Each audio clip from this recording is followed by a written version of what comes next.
Hello friends, this is Wasim Ahmed and you are watching our YouTube channel perfect English classes. आज हम part of speech के सबसे आखिर वाले पार्ट, जिसको हम इंटरजेक्शन के नाम से जानते हैं, के बारे में विस्तृत रूप से चर्चा करने जा रहे हैं। तो बने रहिए इस वीडियो में शुरू से लेकर आखिर तक। छोटी ही वीडियो है, ज़्यादा समय नहीं लगेगा। सबसे पहले हम इंटरजेक्शन की परिभाषा को देखते हैं। इंटरजेक्शन को हम हिंदी में विस्मयादि बोधक शब्द कहते हैं, या उर्दू में हम ये कह सकते हैं कि जिन शब्दों से ताज्जुब ज़ाहिर हो वो शब्द विस्मयादि बोधक शब्द या इंटरजेक्शन शब्द कहलाते हैं। तो परिभाषा देखते हैं। परिभाषा में हम इसको इस तरह से कह सकते हैं कि विस्मयादि बोधक शब्द एक ऐसा शब्द है जिसका प्रयोग केवल हृदय में या मन में एकदम उठने वाले उद्गारों या भावनाओं को प्रकट करने के लिए किया जाता है। इंग्लिश में हम इस तरह से कह सकते हैं, an interjection is a word used merely to express some sudden feeling of mind. इससे भी यही जाहिर हो रहा है कि हमारे मन में, हमारे दिल में जो अचानक से भावनाएं आती हैं, कोई सुखद समाचार सुनकर या दुखद घटना को देखकर अचानक से जो हमारे मन में बातें आती हैं, और उन बातों को जाहिर करने के लिए, प्रकट करने के लिए हम कुछ शब्दों को अपने मुख से निकालते हैं, अपने मुँह से बोल देते हैं बिना सोचे समझे। वो सभी शब्द इंटरजेक्शन शब्द कहलाते हैं। थोड़ा सा हम इंटरजेक्शन शब्द के बारे में भी जान लेते हैं कि इंटरजेक्शन शब्द का उदय कहाँ से हुआ या ये कहाँ से लिया गया है। तो हम कह सकते हैं कि इंटरजेक्शन लैटिन भाषा के दो शब्दों से मिलकर बना है। पहला शब्द है इंटर और दूसरा है जैक्टस। दो शब्द, इंटर और दूसरा है जैक्टस। इंटर का अर्थ होता है मध्य या बीच में, और जैक्टस का अर्थ होता है फेंका हुआ। अतः इंटरजेक्शन एक ऐसा शब्द है जो वाक्य में डाल दिया जाता है और जो वाक्य का आवश्यक अंग नहीं होता। आप देखेंगे कि अगर इंटरजेक्शन शब्द को इनको हटा देंगे तो आपके वाक्य में कोई ज़्यादा ख़ास असर नहीं पड़ेगा। अब इसको समझने के लिए हम बोर्ड पर देखेंगे, कुछ सेंटेंसेस लिखेंगे और एक डेफिनेशन भी लिखी हुई है, समझेंगे और देखेंगे। इंटरजेक्शन को हम क्या बोल रहे हैं, अभी बताया गया है। विस्मयादि बोधक शब्द बोलते हैं, या जिनसे ऐसे शब्द जिनसे ताज्जुब प्रकट होता है, ताज्जुब जाहिर होता है। Interjection is a word that shows spontaneous feeling और इमोशन। स्पॉन्टेनियस का मतलब होता है स्वाभाविक।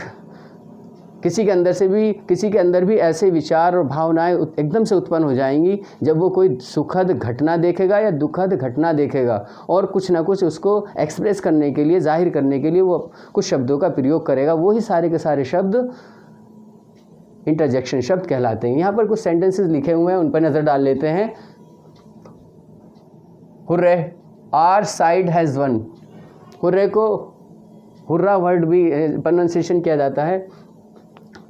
हाय हुल्ला करते हैं बच्चे जब हम टीम जीत जाती है उनकी, तो उसको एक्सप्रेस करने के लिए इस तरह के हुर्रे, हुर्रा शब्द का इस्तेमाल किया जाता है कि हमारी पार्टी जीत गई, हमारी साइड जीत गई, हमारी टीम जीत गई। इसी तरह से जब कोई टीम हार जाती है, उसके लोग, उस पार्टी के या उस टीम के खिलाड़ी जो अफसोस करते हैं, अलास। अलास का मतलब होता है अफसोस। ये भी इंटरजेक्शन वर्ड है।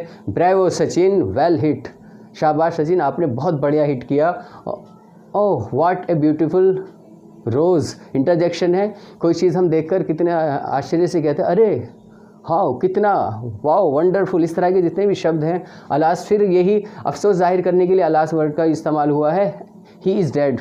अफसोस की बात है कि वो मृत है। Hello, what are you doing here. जब आप किसी को देखते हैं अचानक से तो आप यही कहते हैं, hello what are you doing here. आप यहाँ क्या कर रहे हैं भाई, आपका यहाँ क्या काम है। तो ये हेलो वर्ड बोलने के लिए हमें कुछ सोचना नहीं पड़ा, अचानक से, स्पॉन्टेनियस है।